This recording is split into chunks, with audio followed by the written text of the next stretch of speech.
पेड़। यह एक उमस भरी दोपहर थी जब एमिली और उसके दोस्त जंगल में चले गए। वे अनुभवी हाइकर थे और यह विशेष निशान वर्षों से उनका पसंदीदा था। लेकिन उस दिन कुछ अलग महसूस हुआ। पेड़ लंबे लग रहे थे, छाया गहरी और हवा घनी। जंगल एक बार आमंत्रित, अब ऐसा महसूस किया जैसे वह अपनी सांस पकड़ रहा था। चिंता मत करो, हम इससे पहले भी गुजर चुके हैं, जैक ने कहा। एमिली का सबसे पुराना दोस्त उसे आश्वस्त करने की कोशिश कर रहा था क्योंकि वे जंगल में गहरे चले गए थे। हम रास्ता जानते हैं। लेकिन एमिली उसके पेट में असहज महसूस हिला नहीं सका।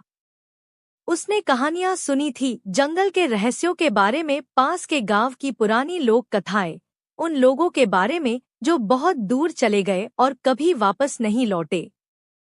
उसने उन्हें अंधविश्वास के रूप में खारिज कर दिया था, लेकिन अब मोटी छतरी के नीचे खड़े होकर कुछ गलत महसूस हुआ। चलने के कुछ घंटों के बाद वे एक पुराने ढहते पत्थर के स्मारक के पास एक समाशोधन पर पहुंचे। यहाँ हवा ठंडी थी और सब कुछ भयानक रूप से शांत लग रहा था। बहुत शांत। जंगल की सामान्य आवाजें, चहचहाती चिड़िया, पत्तियों की सरसराहट गायब हो गई थी। मैं शिविर स्थापित करूंगा, माइक ने कहा। एक और दोस्त, जैसा कि उसने अपना बैकपैक गिरा दिया और आपूर्ति को खोलना शुरू कर दिया। एमिली समाशोधन में एक छोटे से आगे भटक, प्राचीन पत्थरों की ओर एक खिंचाव महसूस। वे दाखलताओं से ढके हुए थे, लगभग जैसे कि वे सदियों से छिपे हुए थे। जैसे ही उसने उनकी जांच की, उसने कुछ अजीब देखा। पत्थरों पर नक्काशी थी, लेकिन वे स्थानीय जनजाति से सामान्य निशान नहीं थे। ये थे अलग। वे लगभग उसकी टकटकी के नीचे शिफ्ट करने के लिए लग रहा था, के रूप में, अगर जंगल ही जीवित था और संवाद करने की कोशिश कर रहा। अचानक उसने कुछ सुना, एक फुसफुसाहट। पहले बेहोश हो गया, जैसे हवा पेड़ों के माध्यम से चलती है, लेकिन फिर यह स्पष्ट, अधिक विशिष्ट हो गया। अब छोड़ो, या तुम कभी नहीं छोड़ोगे। उसका दिल उसके सीने में धड़क रहा था।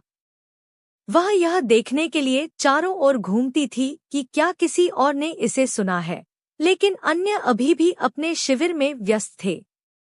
क्या तुमने सुना है? वह फुसफुसाए, उन्हें की ओर वापस चलने। क्या सुना? जैक ने एक नजर डालते हुए पूछा। आवाज। एमिली पीछे हट गई। कोई बात नहीं। उस रात जब वे आग के चारों ओर बैठे थे, जंगल उन पर बंद लग रहा था। फुसफुसाहट तेज हो गई, लेकिन इस बार वे हवा में नहीं थे। वे खुद पेड़ों से आए थे। एमिली सो नहीं सका। हर बार जब उसने अपनी आंखें बंद की, तो उसने पत्थरों पर हिलती हुई नक्काशी देखी और उसके दिमाग में दोहराए गए शब्द, अब छोड़ो, या तुम कभी नहीं छोड़ोगे। वह उठी और स्मारक की ओर वापस भटक गई। उसके दोस्त उसके लापता होने से अनजान थे। चांद भरा हुआ था, पत्थरों पर एक भयानक चमक कास्टिंग। इस बार नक्काशी अचूक थी, अंधेरे में बेहोश चमक रही थी।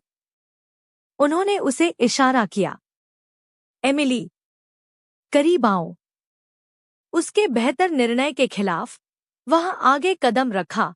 उसके पैर लगभग अपने स्वयं के समझौते से आगे बढ़ रहे हैं। अचानक उसने अपने पीछे एक टहनी के टूटने की आवाज सुनी। वह तेजी से मुड़ी, लेकिन वहां कोई नहीं था। केवल पेड़, करीब में झुकाव, उनके पत्ते एक आवाज में सरसराहट करते हैं जो हवा नहीं थी। एक ठंडे हाथ ने उसके कंधे को पकड़ लिया।